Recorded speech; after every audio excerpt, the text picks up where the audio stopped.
What other projects are you planning to do with AI? How are things, other ways you think AI will help to make better decisions on the field? On the field, well, I look at it this way. I think it's everybody, but it also specific to agriculture is that in my experience with AI, I've learned, we don't need more data necessarily. We got data all over the place, right? And we're kind of drowning in it in different fields and jobs. And what is the problem is converting data to insight at the moment a decision has to be made. And that I think AI has a big role in driving productivity with solving that. That how do I get to the right information at the time of the decision quickly and conveniently and easily?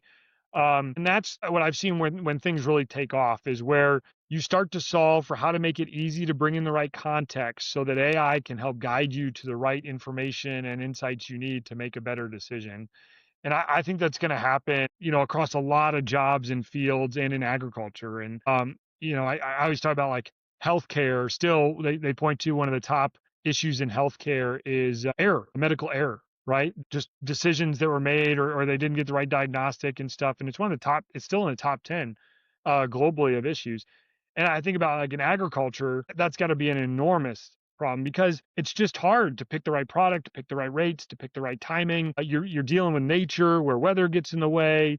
And it's just very difficult. So I think AI and helping get the right context and then the right insights to make those decisions better will be really powerful to farmers around the world to drive their livelihoods and make better decisions, and then for their advisors to support them better, and then also in the pipelines in R&D for R&D to be more informed about how to get to the right new products faster, the right innovations faster. I think AI will play a role in each of those. Right, because by the time you make a decision until you see the result, the level of complexity is so big, you have so much delay, could be months, right? And then if you make another decision in between, you're affecting the outcome, right? So being able to track that relationship for humans is, almost impossible, right? But having an agent that can track that and be able to react to all the different situations that happen in nature, I think that would be a game changer. That's right. Yeah, your target is as an agent is like how to scale deep expertise and match it to real world context in real time. And that's like the target, I think. And then you're helping people really unlock productivity when you reach that. Right. So a lot of innovation starts on major row crops, right? How do we make sure that AI and gene editing also benefit smallholder farmers and underserved, crops? Yeah, that's not a technology alone thing. It gets solved by partnerships. Row crops are usually move first because the economics are clear. There's established distribution and commercialization and stuff.